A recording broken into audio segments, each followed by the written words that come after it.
ترى سكرين.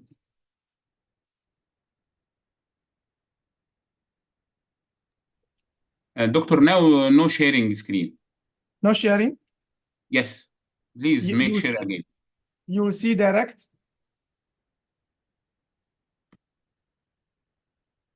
I don't see your screen. Can I show the screen? Yes, show your screen and start now. Okay. أبو راشد لو عندك مداخلة أو شيء ممكن تبدأ حضرتك.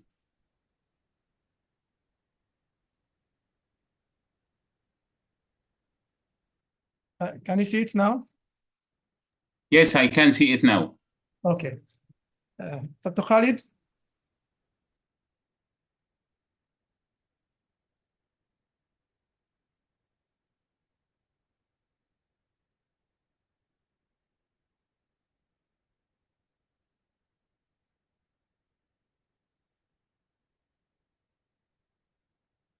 دكتور خالد، في أي كلمة منكم؟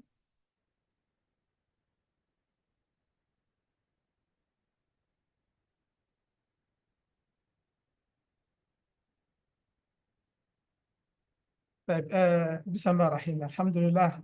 أساس مسؤول ما بعد. I thank all of you for coming to this session. First, we want to send salam on the دكتور Prophet. سليمان. نعم. تبدأ دكتور.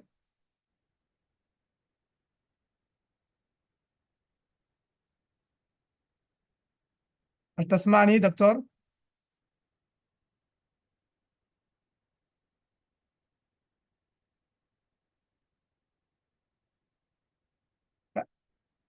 Can you hear me? Yes, we hear you. Okay. But please make full screen أو PowerPoint show to full Okay. screen. Okay, إن شاء الله. Yes, that's very good. طيب, this program is organized by Al Dafira and Al Mali Hajj and Umrah Company for non-Arab speakers. So we thank them, and we thank also Sheikh Dr. Khalid Kudair for overseeing these arrangements. So we ask Allah subhanahu wa ta'ala to make this meeting beneficial for all of us.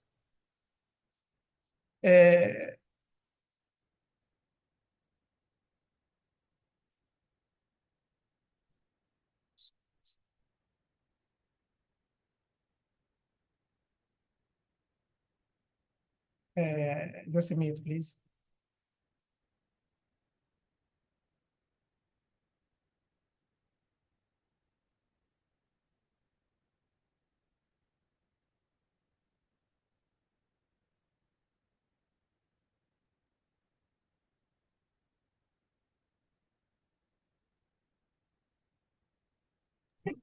لعلك تبدأ يا دكتور، تفضل. Yes. No, alhamdulillah. أبدأ إن شاء الله.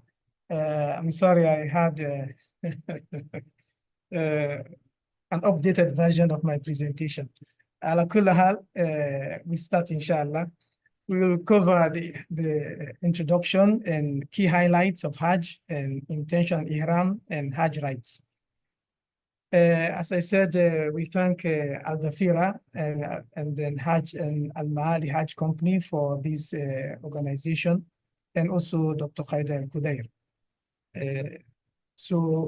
No doubt you've all read about Hajj, and as such, many points will be familiar. So for some of you, it will just be a revision and addition of some few points, inshallah.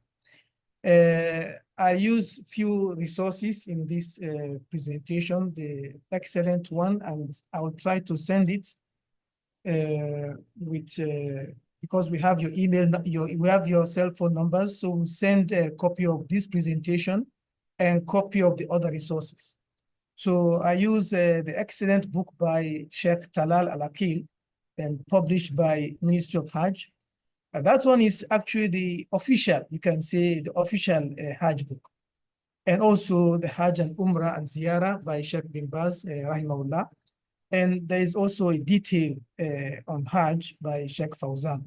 and a video by Sheikh Usman Khamis. So all of these are some resources I use for this presentation.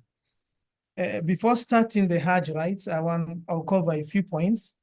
One, the Hajj is all about Tawheed and making worship sincere for Allah subhanahu wa ta'ala.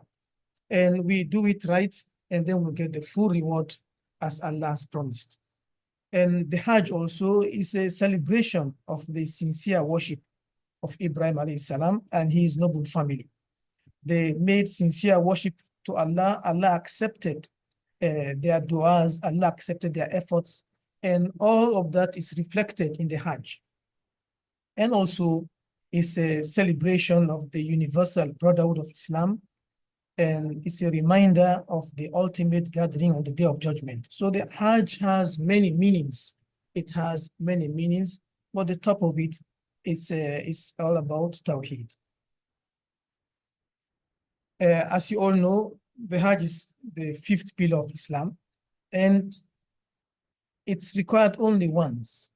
Allah subhanahu wa ta'ala in his mercy, he only wants us to do it only once in our lifetime. If you do one Hajj and you do it correctly, then there is no need for another Hajj. If you do another Hajj, it's just optional, it's a voluntary Hajj. So the obligation on us is one Hajj. And what is the reward? The one who does the Hajj correctly and doesn't commit any wrongdoing will return as the day they were born, pure from sins. So even if you're 70 years old, you do Hajj, you come out as if the day you were born. That's why in some countries where it's difficult to come for Hajj, they come late in their age so that all their sins are wiped out. So it's a very great reward for just a few days of activities, which means we have to dedicate ourselves to make sure we give the Hajj its right, its haq, and then we'll get the full reward. The condition which make Hajj obligatory on a person, first, to be a Muslim, means you make your deen sincere, you make your tawhid sincere, and being of a sound mind. If we can wait for the questions till the end, is better. Let's go, just write down your questions, maybe in the chat section, or write it down, and when we finish, we'll go through all the questions, inshallah. Being of a sound mind and having reached puberty and freedom, being free, and also having the ability, physical ability and financial ability. So all of these are the conditions which make Hajj obligatory on a person. If someone, just like Zakah, if he doesn't have Nasib, the Nisab is not there, you cannot give Zakah. So same thing, these are the conditions. So if the conditions are not there, then it's not obligatory on you. Mr. Faisal, yes, please.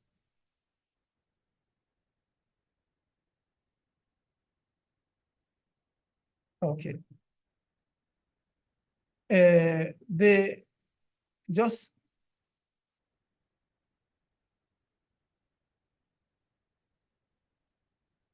هذا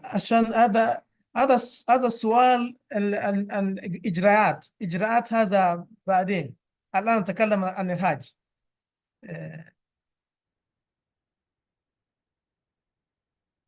Okay, so this question is about the flights detail. This will come later, inshallah. So the key highlights of the Hajj, the pillars of the Hajj. This is important.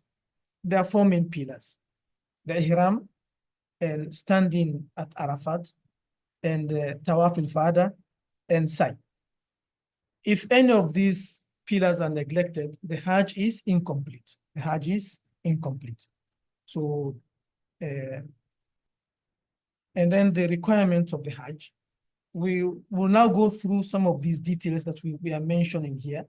The requirements of the Hajj are to assume Ihram at Miqat, to stay in Arafah till the sun has set, to stay in Muzdalifah, and to stay in Mina on the nights preceding the days of Tashriq, and also stoning the pillars and jamarat, and cutting or shaving the hair, and the farewell tawaf, al-wada.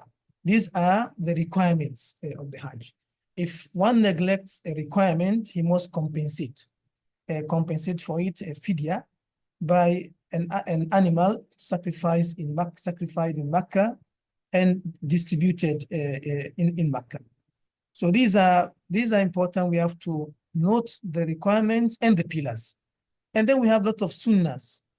So once we uphold these requirements and the pillars, then we are on our way to having a complete Hajj. Another important point, part of the Hajj highlights, are the types of Hajj. This is also part of the flexibility of Islam. Allah gave us flexibility. You have Ifrad, we have Qiran and Tamattu. The Prophet ﷺ, he did Qiran, but because he brought his sacrifice with him from Medina, and he said, if many of what he said is, if he hadn't brought his sacrifice from Medina, he would have done Tamattu. So some scholars say Tamattu is the best kind of Hajj, but all of these are there based on your situation, based on your condition. So the Ifrad and the Qiran are similar in many respects. First, all of them have to wear ihram from the miqat. That's common to all of them. And the Tawaf al-Qudum also, the Ifrad and Kiram have to do Tawaf al-Qudum. Tamattu will do Tawaf Umrah. Before that, let's just explain quickly about them, then we come to the details. So Tamattu is Umrah followed by Hajj. So you do your Umrah completely, you remove your Ihram, and then when the Hajj time comes, you do your Hajj. And for this, you sacrifice an animal because you are benefiting Hajj and Umrah in one trip. So you sacrifice an animal as a way of thanking Allah for this favor. And Qiran is Hajj, is Umrah followed by Hajj, which also requires sacrifice for an animal. So here you don't remove you're still in Ihram. It's the Umrah is inside the Hajj. So you have you make your Ihram for both of them. You don't remove your Ihram. And the Ifrad, again, you don't remove your Ihram, it's Hajj alone. And this one doesn't require sacrifice for an animal. So these are the three types, and based on your situation. So your Ifrad, you have your Tawaf al-Qudum, you have the Sa'i for Hajj, and then you remain in Ihram.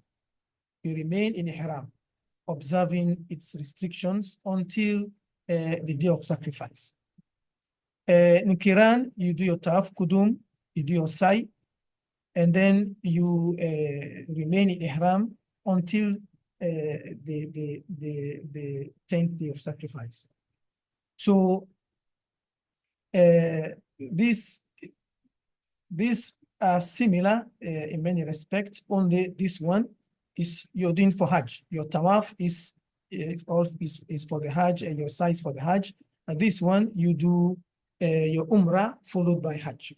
So, and then your Tamattu is, you do your Tawaf fully, you do your Sa'i fully for Umrah, and then you cut your hair or shave your hair. If the time is close to the Hajj, some scholars say you can cut your hair, not shave it. And then after the Hajj, you can then shave, which is better, or you cut as well. So then you're released from the Ihram, and then on the 8th of Zul-Hijjah, you wear your Ihram again for Hajj. So these are the three types of Hajj. For Ifrad, Tawaf al-Qudum is Sunnah, and there is no problem if it is omitted because you are doing for Hajj. So it is a Sunnah. So these are the three types of Hajj. And again, the key highlight, the miqat. All of them have to wear ihram from miqat. So what is this miqat? We have the Prophet, the Prophet himself identified this miqat. And these miqat are 5. We have Zul Hulaifa. Mr. Abdullah, if you can just wait till the end, then we can answer all the questions, inshallah. Zul Hulaifa, that is for the people of Medina and those beyond, those who come from that side. This is the farthest from Mecca. And then you have Dhat al-Irq, 100 kilometers northeast of Mecca. And then you have Al-Karn, Manazil. This is for those who come from Najd. And then we have from those coming from Yemen, Yalamlam.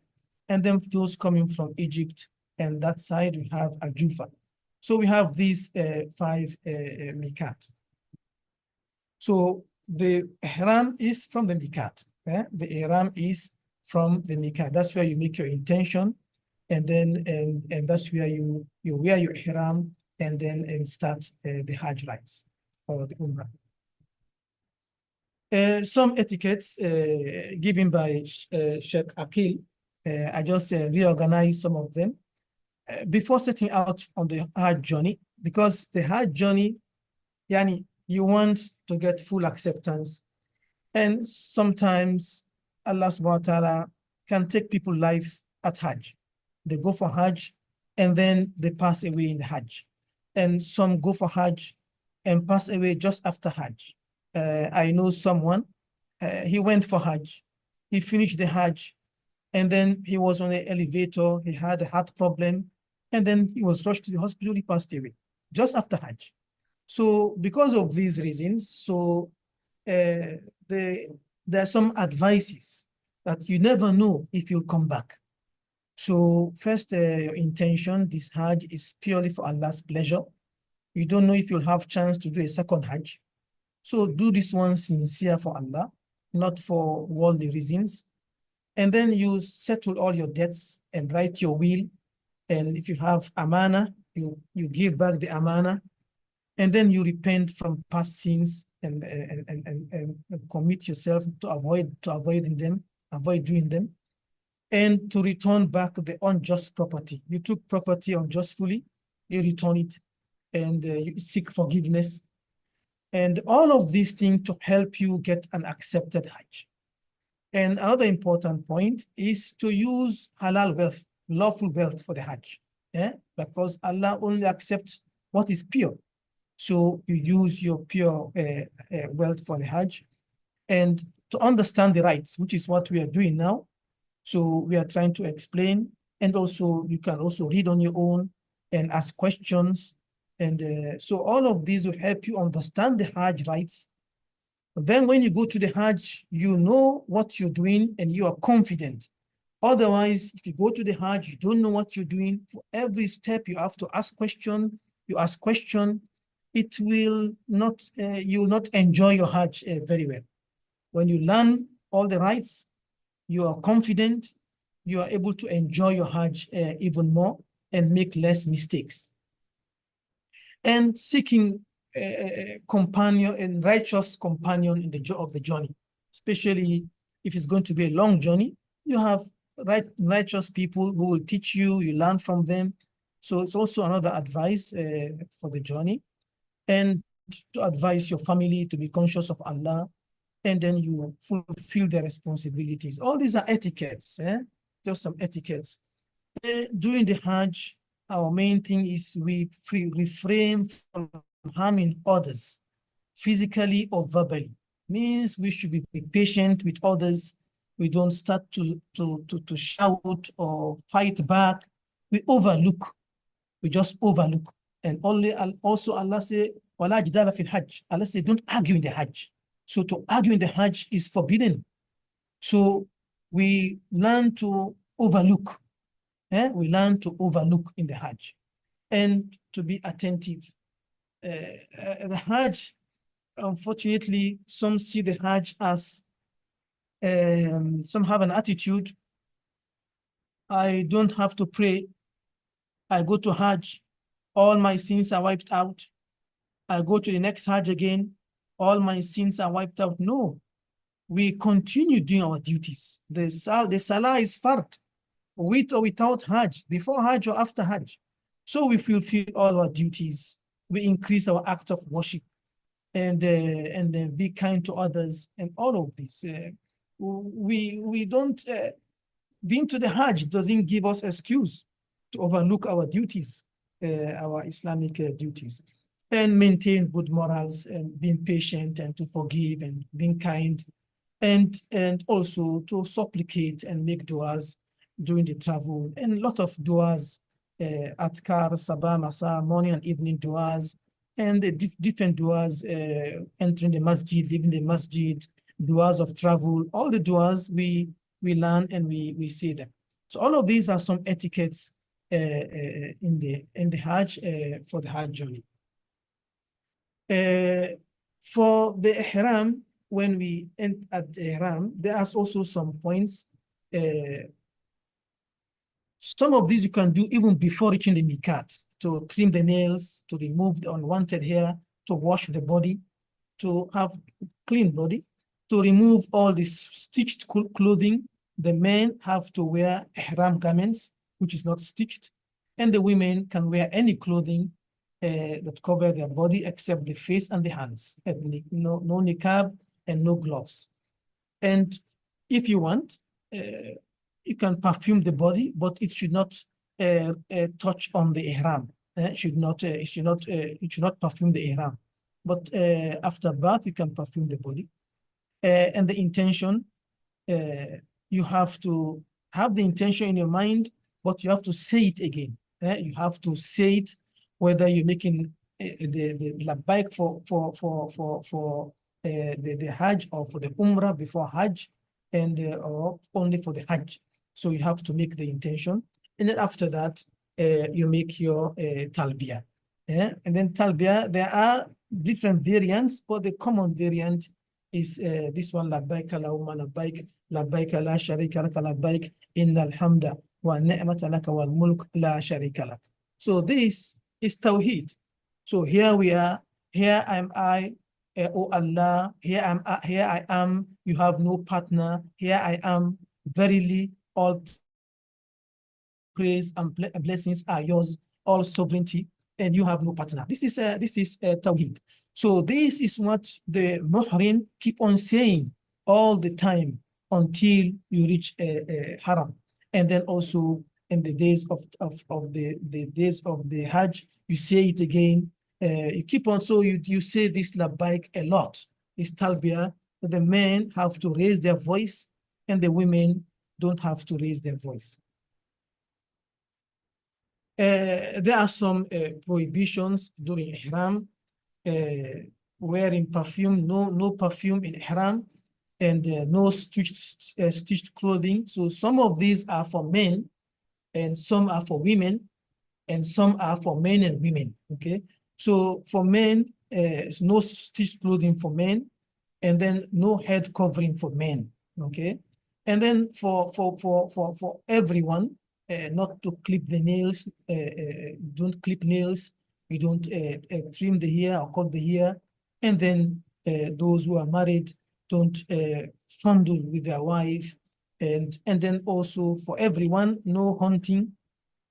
Hunting, you don't hunt, and you don't show someone. If there is a very good looking animal that you can hunt, it comes very close. You don't tell someone there's an animal there, hunt it. So you don't hunt, you don't assist in the hunting of the animal. So, and then there are some for women, only for women. The women should not cover the face, as we said, and the hand. And so also, she has to be accompanied by a mahram for the journey, for a mahram. And also, if she begins to see her period during the Hajj, she should continue. This is something natural that Allah has written for the women. She should continue and do all the rites except the tawaf. Except the tawaf. She should do everything else except the tawaf. And then, as we said in the talbiyah, She doesn't have to raise, she should not raise her voice, okay? These are some for some additional rulings for women. And another one for both male and women, for both males and men and women, no marriage contract. You don't do marriage contract for yourself or for your son or for your brother, or no marriage contract during the Hajj, okay? So these are some prohibitions during the Ihram. Some things allowed, wearing sandals, carrying umbrella, wearing a belt, and taking shower, even changing the ihram. If the ihram is dirty, you have a second pair, no problem. Changing the ihram, wearing glasses and links and watches and bandage on the wound, all of these are allowed during ihram. So don't restrict yourself to think you don't have to carry an umbrella. So all of these are allowed. Now the Hajj rites. At a glance, the Hajj at a glance, we spoke about the Ihram, to intend for Hajj and enter the state of Ihram before the Miqat. And then when you come to Makkah, Tawaf al-Qudum, and then sa'i between Safa and Marwa, and then on the 8th of Zilhijjah to go to Mina. And then from Mina, we'll give some more details later to spend time in Arafah. And then from Arafah to go to Muzdalifah. And then in Muzdalifah, you collect some pebbles, you sleep the night. And then you come on the next day, you hit Jamatul Aqaba. And then after that, Yawm al-Nahar, you slaughter, and then you shave or trim your hair, and then you do Tawaf Ifada, and then and then the day of Tashriq, the second day after Yawm al-Nahar, then you start your 3 Jamarat, and then after for all the 2 days or 3 days, and then the farewell Tawaf. This is the Hajj at a glance. Now we'll go through the details of this. Yeah? The Tawaf, I'm sure many of you have done Tawaf. You have done Umrah since you live in Saudi Arabia. So just a few points. It started at the Black Stone and entered the Black Stone.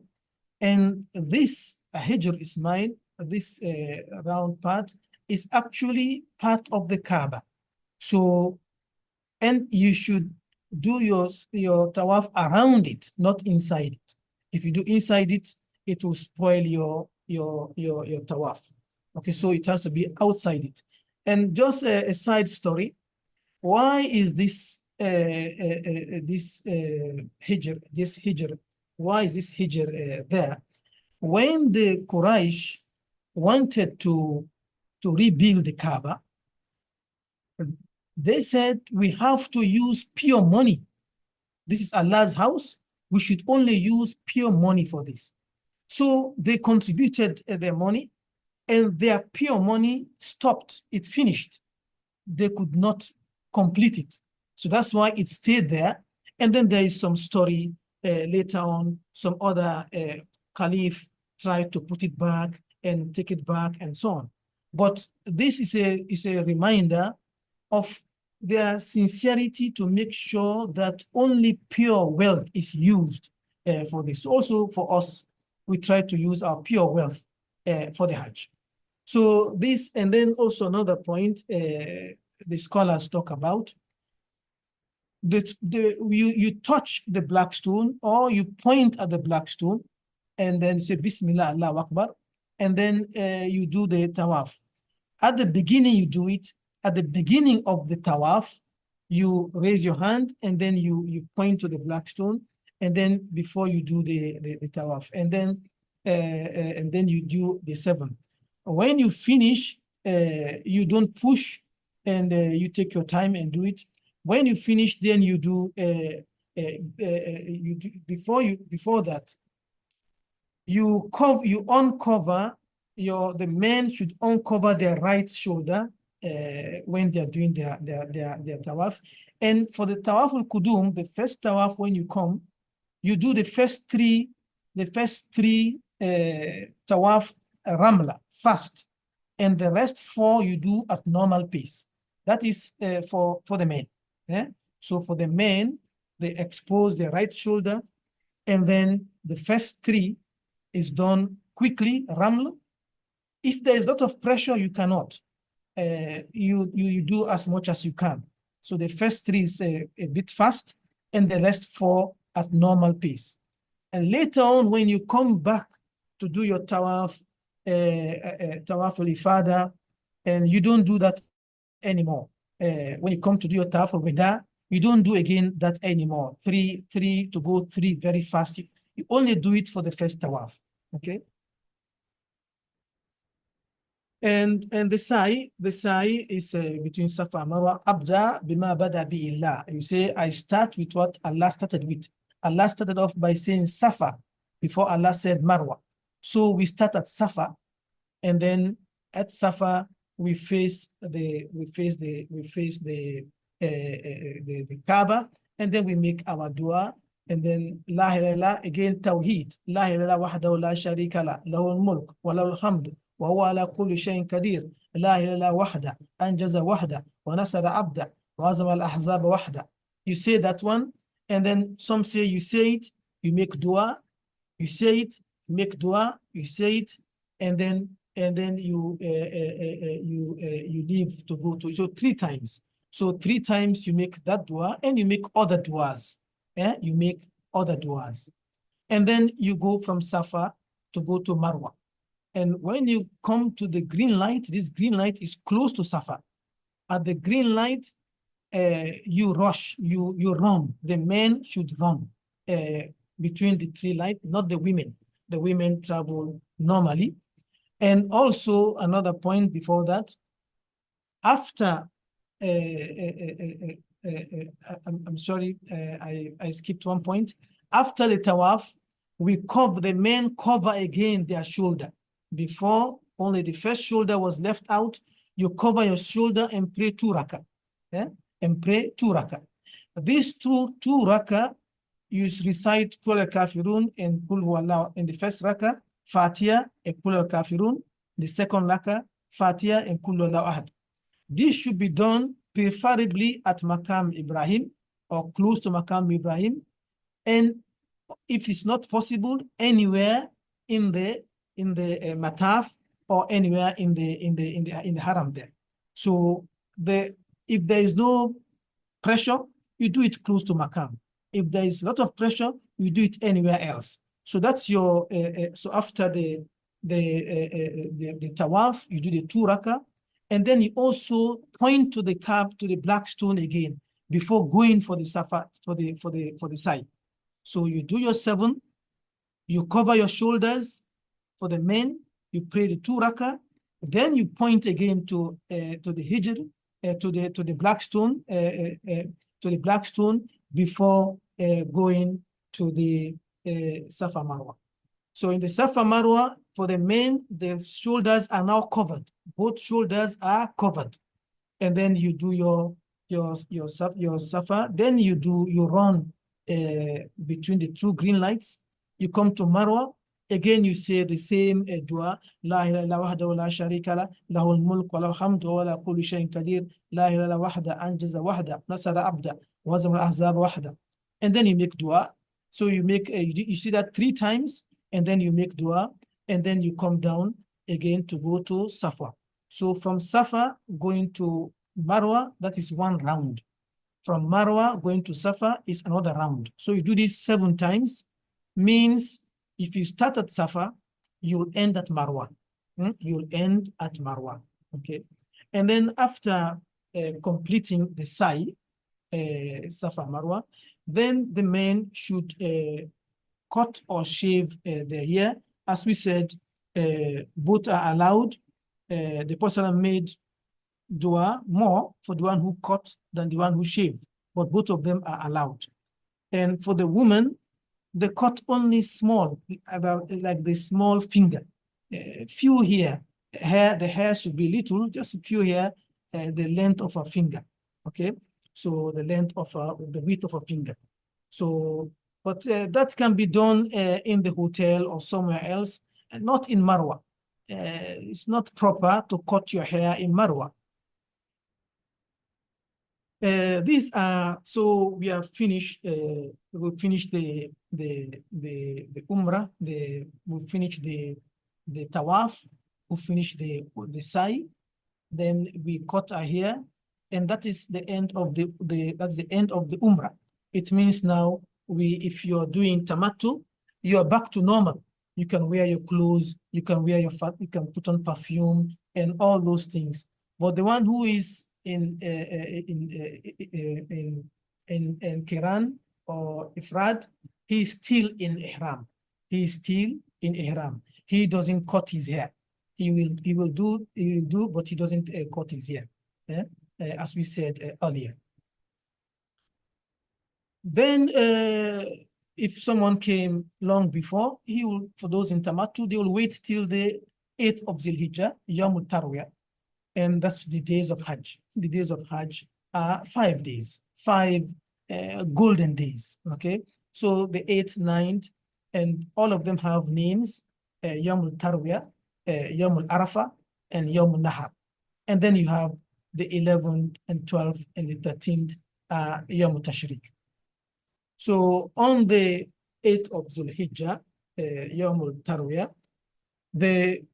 those in Ifrad and Kiran, they are already in Ihram. They are already in Ihram. So the one who is in Tamattu, he has to now wear Ihram on the 8th, from wherever he is. So wherever he is in Mecca, wherever he is, he wears Ihram from there. He doesn't have to go anywhere else, to Tan'im or anywhere else. And then from there, the pilgrims leave from Mecca to Mina before noon.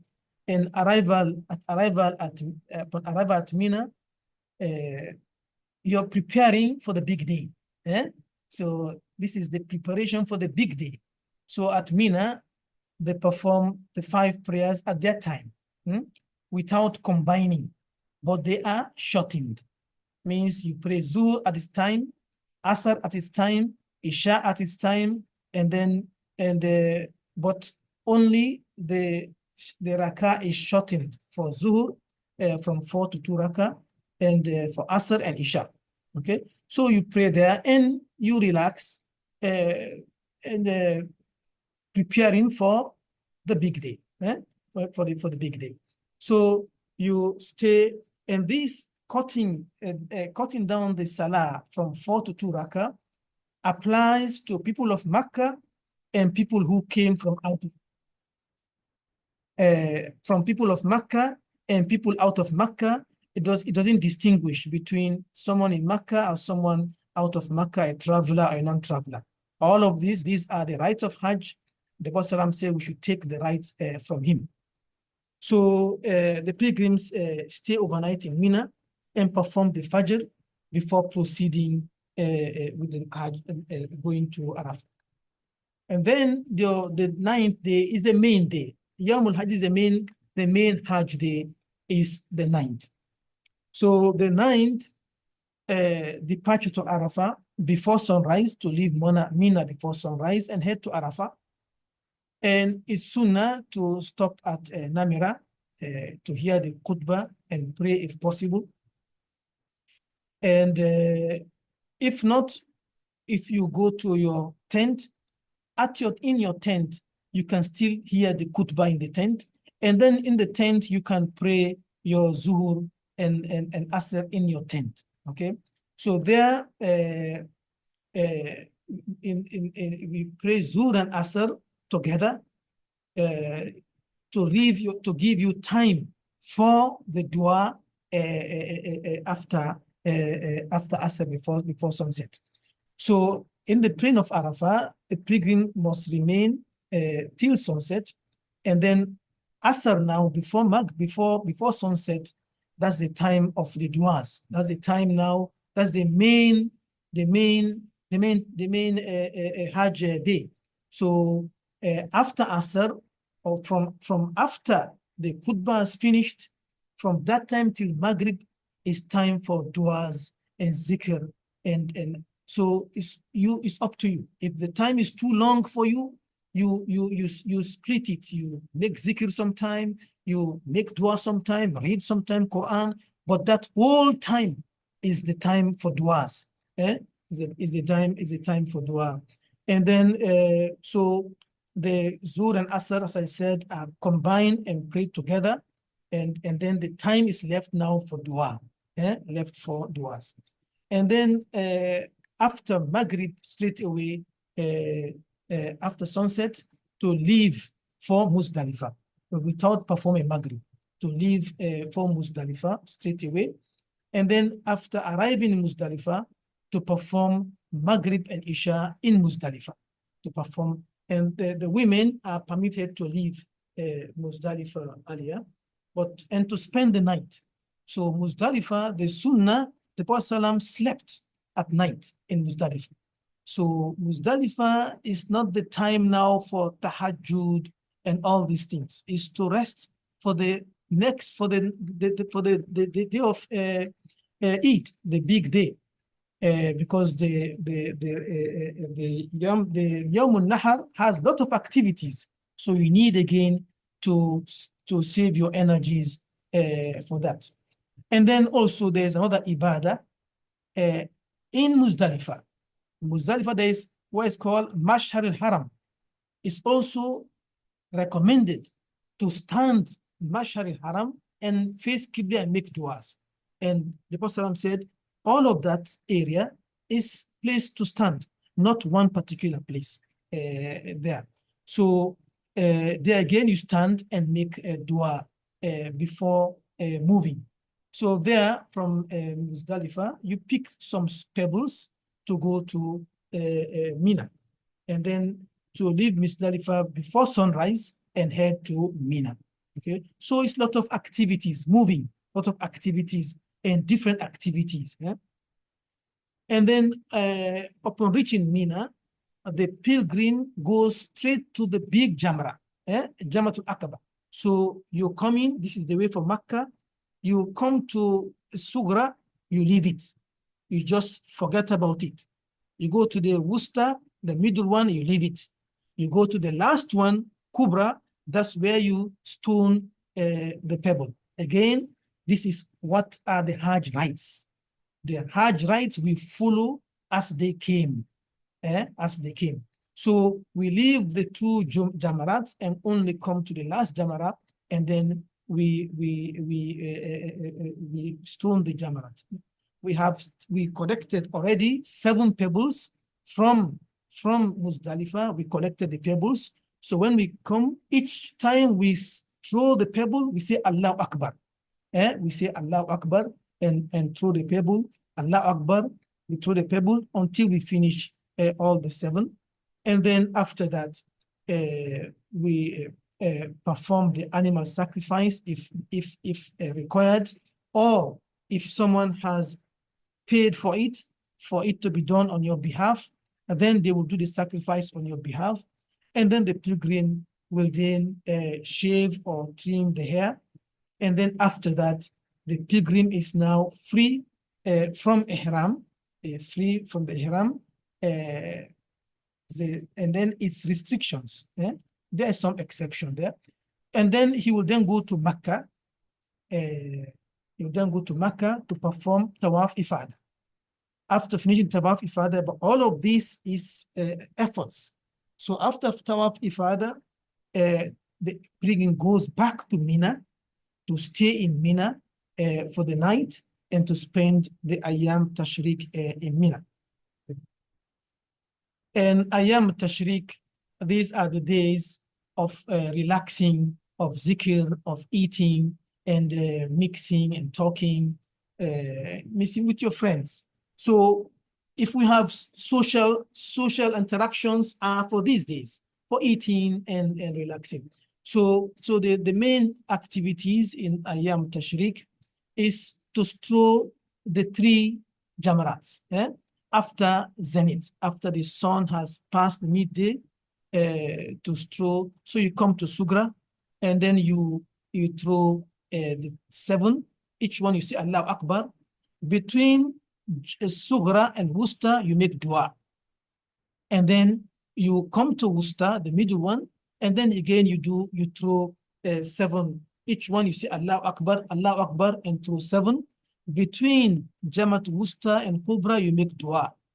And after that, you come to the Kubra, and then you throw 7 pebbles, and you don't make any dua again, and you move on. Again, these are also part of the rites. We do as it came.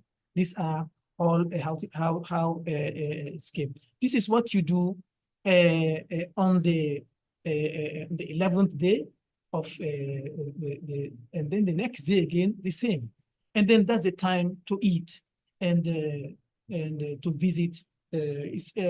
So you're socializing, but not on the time of Arafah. The time of Arafah is for du'as and effort. Then for socializing, this is the time now for socializing in these days and remembering Allah. And then for the pilgrim who wish to, Allah give us option, we can spend 2 days or we can spend 3 days. So those who want to spend 2 days, they have to leave Mina before the sunset on the 12th, or and if they cannot for some reason or the other, then they have to spend the 3rd night there.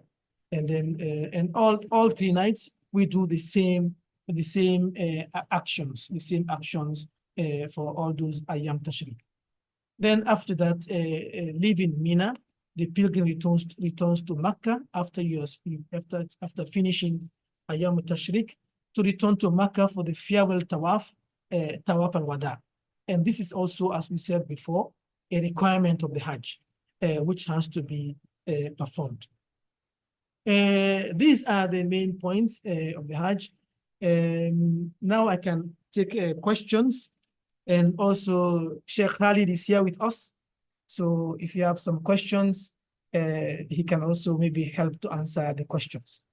I will look at your chat session and then see. Okay, Doctor. We have some questions in Q&A. You can answer. I will start with those Q&A question. This one is متى تواصلنا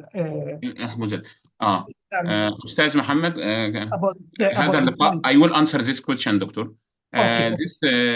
This meeting for explain how to Hajj to an Arabic, not speaking Arabic. Anything about another أو خلينا نتكلم بالعربي، أي شيء بخصوص الحجوزات أو الكلام هذا له لقاء آخر، وهناك رقم للتواصل سيتم إعطائه لحضراتكم للتواصل عليه. This will be attended now. So later on, they'll attend to these issues about flight details, and this will come later on in the small groups. The Qurbani about the Hajj, we said the Ifrad and the Ifrad doesn't perform any sacrifice, but Qiran and Tamattu, they have to perform a sacrifice. Okay, so that is the one they perform. The one we do here, when we are not, those who are not on Hajj, they do a sacrifice. That is, we are. This is the activities we have to be close to the Hajj, because these are the best days. But those in Hajj, what they have is this doing Tamattu, they have to make a sacrifice, and those doing Qiran have to make sacrifice. Okay. Type. And what kind of Hajj will do with this is at Dafira, they arrange for the logistics. They arrange for the logistics, and it's up to you now which one you want to do. It's up to you which one. They don't enter into that. They don't enter into that. So it's up to you. You are free. All of them are accepted. Each one by his own situation. Each one by his own situation. The person in Mecca who has done a lot of Umrah, for him, Ifrad is the most recommended one for him. The one from Mecca. He should just go for Hajj alone, without no sacrifice, nothing. Okay. So during Hajj Tamattu, the second ihram, is it required to meet? No. You don't go to mikat. When you are doing Tamattu, when you finish your mikat, you come to Makkah, and you finish your umrah, and then you're waiting for ayyam, the ayyam tarwiyah. In tarwiyah, from your house you move. You don't go again to mikat or anywhere. From your house you move on from there. And then what type of hajj we are going to perform? Each one by its own situation. Whatever is fine for you. Whatever you choose. It's flexible. It is flexible. Wearing sunglasses and ring and watch is allowed. Yes, all of these are allowed in ihram. And هل يوجد الحذاء المحددة للحج? There is no specific footwear for Hajj. Even the footwear, the slippers, flip you can wear, and it's up to you. There is nothing there. Repeat the prayers in Safa and Marwa. It's not clear. Muhammad Qadri. In Safa, you make du'as 3 times, and then you make dua. In Marwa again, that's that dua 3 times. You make 3 times and make your own dua, any other dua you want to make in Marwa. There is no prayers there. This is not, from what I understand, there is arrangement if you want to pay for udhiyah or fidya, there is a special arrangement for that. There is arrangement, maybe they can give you the link to pay for your sacrifices, not al-dafar. I think they organize your accommodation, they organize your transportation, and your food and your lodging and those things. But the type of Hajj you want to do, and then your Qurbani, that one you do for yourself. And the days of Tashriq, there is no maximum time. There is maybe Sheikh Khalid can help to answer. Only after Zawal, when the sun has reached the zenith, then you can start to throw your jamarat. Okay, and Sheikh Khalid is موجود. Is Sheikh Khalid موجود معنا? No, Doctor. No, Sheikh Khalid not found. It's not there? Yes, he left us. Oh, he left us, eh? Okay. Yes. So these things are open. After Zawal, you keep on, it's open actually, it's open because a lot of crowd and millions of people. So the minimum time is after Zawal, and then you keep on throwing, okay? Is it Safa and Marwa? It's not clear, this question, Muhammad Qadri, it's not clear. What's the difference between Umrah Sa'i and Hajj Sa'i? For the move for the Ifrad, we mentioned there in the beginning.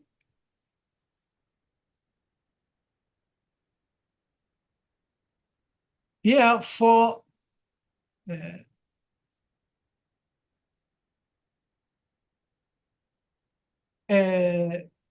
Kiran and Tamattu, both of them are doing Umrah followed by Hajj. Okay? Kiran is doing Umrah followed by, only thing is this one is not removing his ihram, and this one is removing his ihram. But this Ifrad doesn't have Sa'i. So if for Ifrad, Tawaf Qudum is Sunnah and there is no problem. So this is a Sa'i for Hajj, and that is doing, because he's not doing Umrah, he is doing for Hajj. So this is a Sa'i for Hajj. Okay. And then for the Tamattu, the Sa'i is for Umrah, because he is doing Umrah first before doing Hajj. The other question we are coming from Quba. This issue of the type of Hajj, again, is flexible. It's flexible. All the types are possible. It depends on your situation, each one, like I said, Hajj Tamattu is recommended more than Kiran, but depending on the situation. All of them are jahiz. All of them are acceptable. Depending on your situation, you can choose which one. Again, same question. So all of these are the same question. So I suggest you revise again on these three, and you check your situation, and then you decide. If someone is coming, if someone, for example, the easy case is from Makkah, for him, Ifrad is the best. He would just wait for Yamul Tarwiyah and do Ifrad and do his Hajj Ifrad. But for those out of Makkah, it depends. It depends on your situation. We cannot say you have to do Tamattu, you have to do Kiran. It depends on your situation. There's a choice. There's a choice. There's a choice. As a group, we are going to do the same Hajj. Again, the same question is repeating. Yeah, the same question. The group doesn't tell you which type of Hajj you will do. It doesn't enter into that. It's up to you. It's up to you. The group organize the transportation to make sure you get to Makkah, and then your accommodation and your food, and then the logistics from Mina to Arafah to Muzdalifah and all of that. So they organize all those logistics. Which type of Hajj is up to you. They don't enter into that.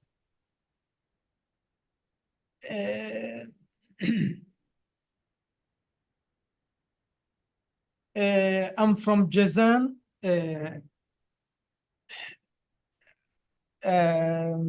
I'm not sure. I have to go. Jazan, the mikat of Jazan is different. Those from Khobar and Dammam.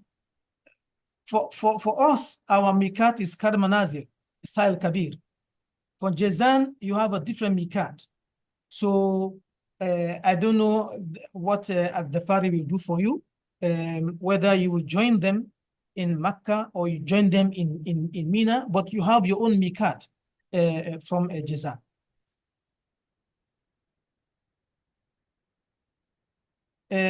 For the Hajj vaccine, check with the Ministry of Health website. There is the primary healthcare centers will give Hajj vaccine. I don't know how many days. Check with them. Check the Ministry of Health website.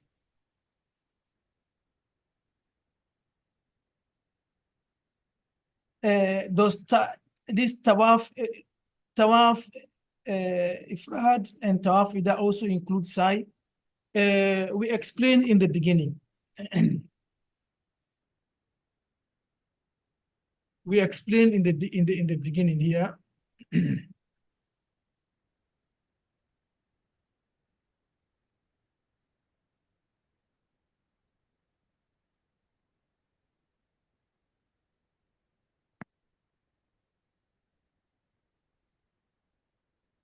We explained that there is a sa'i for Hajj.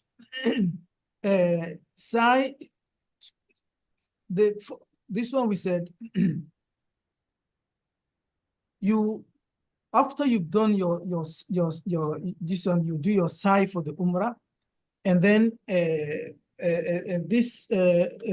for this one you do your sa'i for the Hajj, and then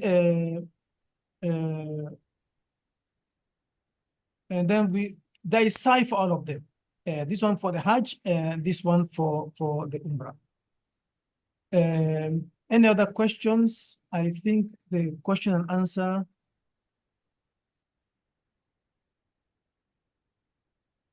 If we remove no, if we remove the ihram for Umrah, do we need to go again? No. For the once your intention is for tamattu, that is for Umrah followed by Hajj. So there is connection. So you finish your Umrah, you remove your ihram, and then on the day of Tarwiyah, you just go to Mina. From your house, you just go to Mina, okay? Because your intention was Umrah followed by Hajj. Yeah, was Umrah followed by Hajj. If, for example, you are in Mecca and you did an Umrah in Mecca, and after 1 week you want to do another Umrah in Mecca, then you have to go to Masjid Aisha and do your Umrah, but not for Hajj. When you're going for the Hajj, once your intention was Umrah, then Hajj, Tamattu, then you don't go again to Masjid Aisha. About the vaccine, again, I said check the website. Safa Marwa Adiyah. I will try to send the Safa and Marwa Adiyah. Doing the Safa and Marwa, you can make any dua. Only on Safa, you have to make La ilaha illa wahda wa la sharika la, lahul mulk wa lahul hamdu wa la kulli shay'in qadir, la ilaha illa wahda, anjaza wahda, wa nasara abda, wa azama al-ahzab wahda. That one you do on Safa, you do on Marwa. In between Safa and Marwa, you can make any dua. You can make any dua. Doctor, in Hamla, we will interactive PDF files send to all pilgrims that include videos and how everything we need in Hajj. Okay. Okay, inshallah. So they will send you some material, and also I'll give them some material. This one by Akil, also yes, to include in case they don't have it. Okay. Okay. I check another question is repeated like before question. We can, if you say we can end now, and we will rearrange another meeting, and we will send a lot of PDF files that included video and instruction to all of these questions. Okay. And then another question, thank you for the saying there will be arrangement for Kurbani there by our company. Like I said, the arrangement for your sacrifice is the Ministry of Hajj has a special arrangement where you can pay even a Raji, Raji bank also you can pay. I think for your sacrifice, there are many ways to pay for sacrifice. That one I think is not handled by the company. The company is handling transportation and accommodation and food mostly. So the type of Hajj that is for you, and also for your sacrifice also that is for you. And then the other question for Tamattu, should we do sacrifice in Makkah or Mina? In Tamattu, you have to do your sacrifice because this is a shukr to Allah. Allah has made you do Hajj and Umrah at the same time in one trip. So, and this has to be distributed among the people of Makkah, the poor of Makkah. So usually those who do this distribution, they know how to distribute those ones. Ayam Tashriq min Mata. You have Ayam Tarwiyah, Ayam al-Nahar, and then Yom al-Arafah. You have the 3 days, Yom al-Nahar, Yom al-Tarwiyah, Yom al-Arafah, Yom al-Nahar, Ayam Tashriq. The Ayam Tashriq is from 11th, 10, 12, 13th of Zulhijjah. So your 8, just a minute.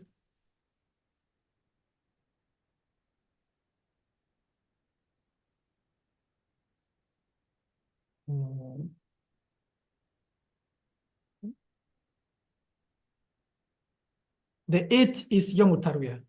The 9th is Yom Arafah. And the 10th is the day of Eid or Yom Nahar. After that are the Yom Tashriq, 11th Zulhijjah, 12th, 13th. You can do 2 days, 11 and 12, or you can do 3 days, 11, 12, 13. All of them are accepted.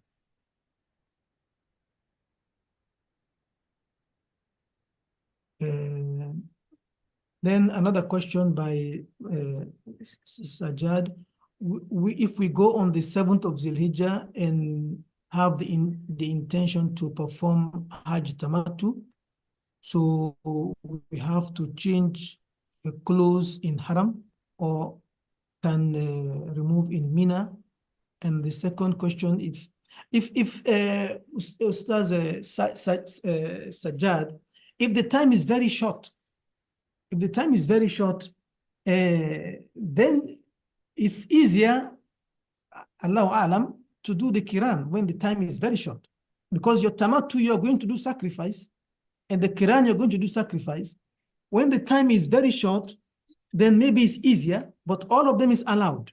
All of them is allowed. Quran is allowed, tamattu is allowed, whatever. But in terms of logistics, if you're going to spend longer, suppose you have 2 weeks in Mecca, then it makes sense to do tamattu. You do your umrah, you take out your ihram, and you stay in Mecca, do your ibadah in Mecca until the 8th. Then you do your. It's easier to do. Tamattu when you spend longer time in Mecca. Okay, but when the time is very short, you arrive on the 8th, on the 7th. Allah knows, Allah alam, but there to be easier to do the Quran or the Ifrat. Are kids allowed? The children, when they do their Hajj, you get the reward. But when they become adult again, they have to do the Hajj again. The kid, because underage, when they do, you get the reward. But when they become baligh again, they have to do their Hajj. And then another question, I want to join from Dammam instead of Jeddah. Can I join from Dammam? In terms of logistics, if you are in Dammam, okay, but to leave Jeddah and come to Dammam, maybe, I don't know the situation, but maybe it's easier from Jeddah to join and meet them in Makkah or in Mina. But if you can speak to them in the logistics section, they can give some more details. Here we just try to cover the Hajj rights and all those things. But you can speak to them again. Another question by Ustaz Hassan. As per the initial sharing of the roadmap, it's mentioned movement should be based on ministry's guidelines. Are those movements as per Hajj? Yes, Ustaz Hassan, there are a lot of the ministry of, the country has a ministry of Hajj. And this ministry of Hajj, there are a lot of ulama who have given a lot of fatwas, not today. They have been giving fatwas since 20, 30 years. Many of these fatwas are available. So these are people who are qualified to give fatwa, who have given a lot of fatwas on this. So those people, the guides in the Hajj, many of them are sheikhs, they are learned. So they know about these fatwas. And so they are around to guide you about the Hajj.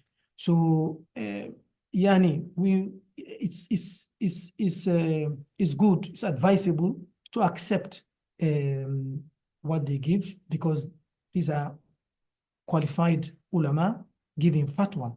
And sometimes it's very difficult now, because some of these ulama, their purpose, how we benefit from them, things that was in there at the time of the Prophet ﷺ. Now it's appearing now. How do you handle it? So the ulama apply themselves and solve the problem for us. So we accept their solutions. Okay. Doctor, we have Dr. Khalid Abu Rashid. He need to موجود الآن؟ Yes. نعم دكتور سليمان. حياك الله دكتور، حياك دكتور. الله يحفظك. لعلنا ننهي اللقاء، الله يحفظك، ونواعد كان في الإخوان سؤال وايد.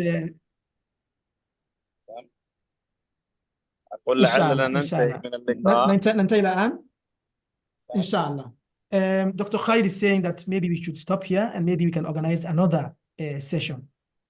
نعم Okay. نعم Well, وسيكون إن شاء الله هناك لقاءات أخرى بإذن الله عز وجل في inshallah, he said, الأيام القادمة سنعلن لهم ونرسل لهم عن طريق الرسائل الواتساب بإذن الله عز وجل.